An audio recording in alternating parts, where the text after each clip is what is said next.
Our next guest, Kip Eideberg, is the Senior Vice President of Government and Industry Relations and the head of the D.C. office at Association of Equipment Manufacturers, otherwise known as AEM.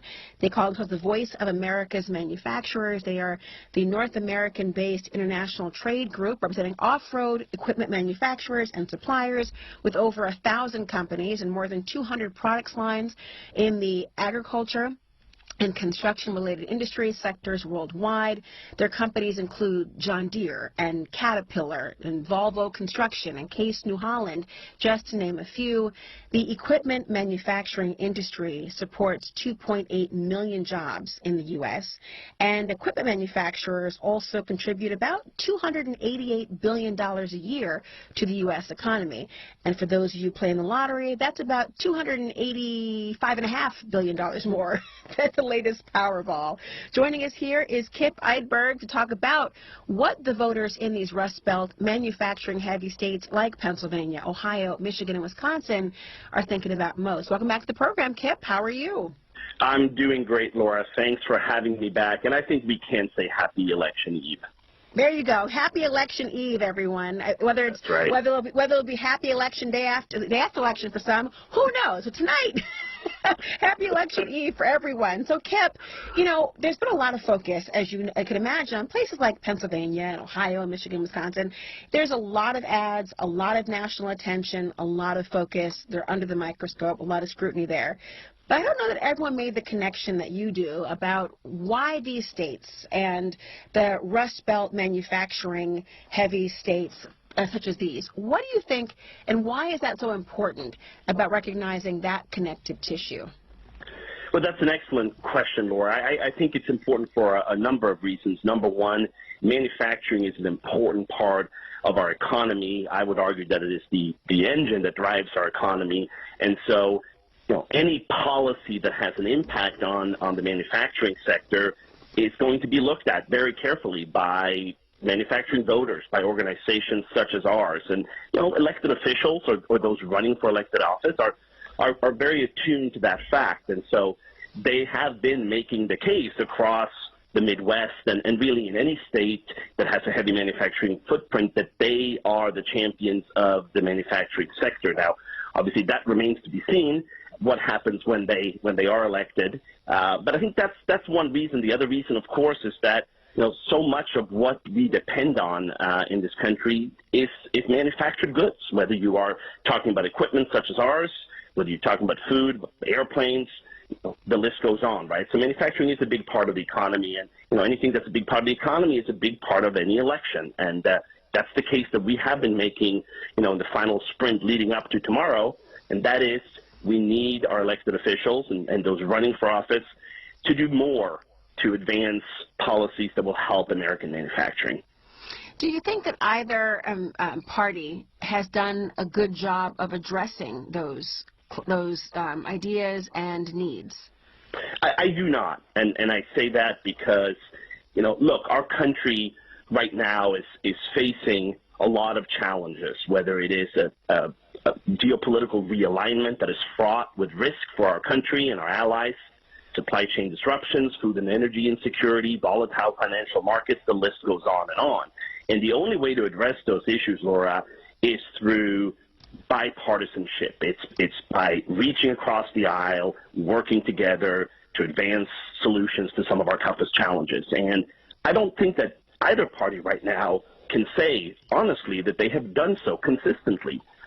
And that, of course, is something that we, as an organization, and the 2.8 million men and women that you referenced, are looking for in this election. And we've been reminding elected officials, you know, out campaigning in Ohio and Pennsylvania and Wisconsin and Indiana and Iowa, et cetera, that we're going to be looking not only at what they are saying on the stump, but also what they actually do when they go to Washington or state capitals. And hopefully our message will come through loud and clear, and that is that, you know, we make America and we vote, and we hope that they are reminded of that once they're in elected office. So in terms of one of the big feathers in the cap that has been touted by the Biden administration has been their infrastructure legislation and their infrastructure successes. we're talking about the Rust Belt and manufacturing jobs in particular. Do you feel that has been impactful in a positive way, or are some of the gains yet to be realized? Absolutely, it has been. The bipartisan infrastructure bill, formerly known as the Infrastructure Investment and Jobs Act, has been a boon to our industry.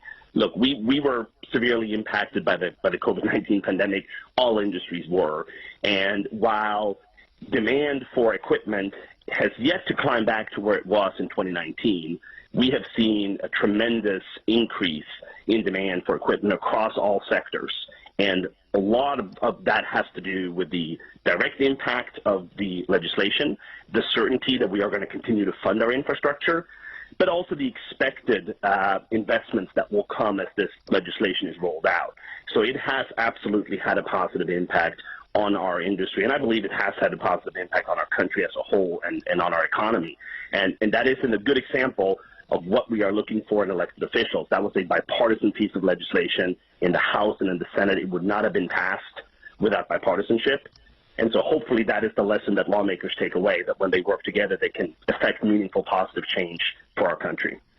What do you think has been left to be desired? I mean, these are very different states. I mean, they're certainly manufacturing-heavy states, but I hate to suggest that they are somehow a monolith. The manufacturing needs, obviously, it's a union. It's the idea of interest groups. It's the idea of thinking about there are commonalities that are promoted by those that are supportive of the industry, which obviously should be everyone. But I'm wondering, are there nuances and distinctions that you think need to be taken into account, or do you think that some of these policies can be chameleon-like?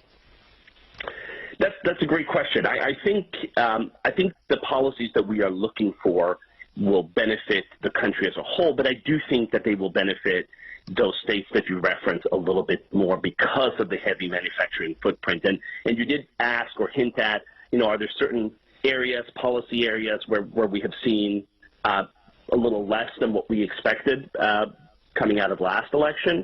And I would say when it comes to elected officials' ability to address supply chain challenges, skilled labor shortages, and trade imbalances, that's where I think they've fallen short. And I think they've fallen short partially, if not primarily, because there hasn't been bipartisan consensus around how to address those issues.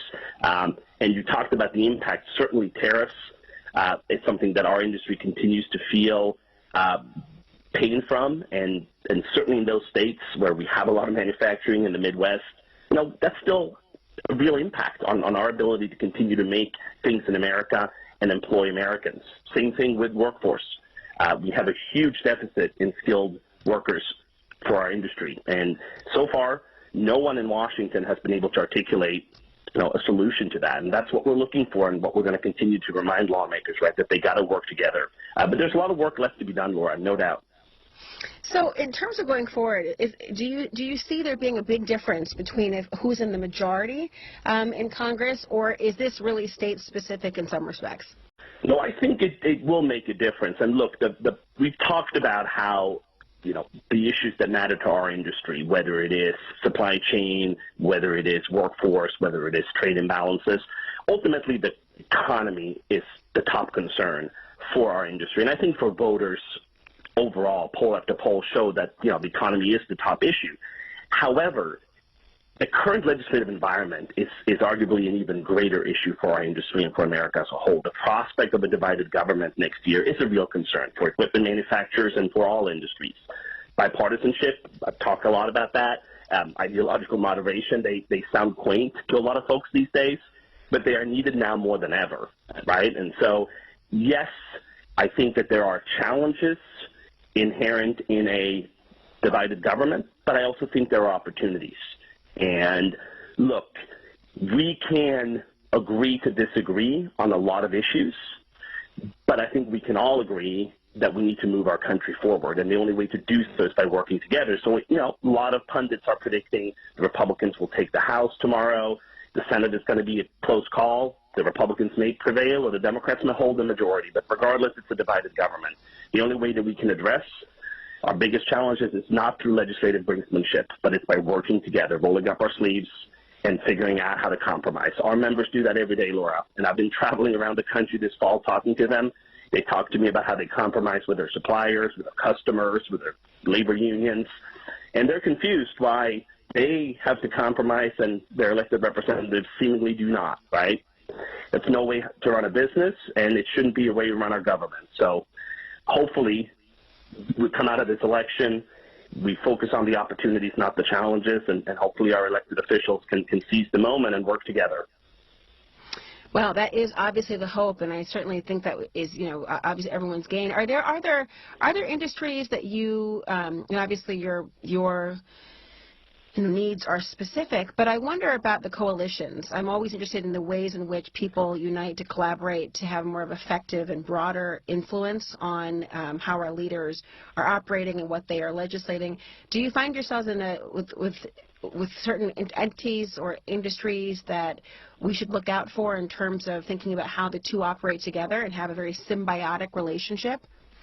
We do, and I should preface my answer by saying that we try to work with anyone, who's willing to work in a bipartisan fashion to advance, common sense legislative solutions. But beyond that, we tend to work very closely with any interests located in rural America, so farmers, ranchers.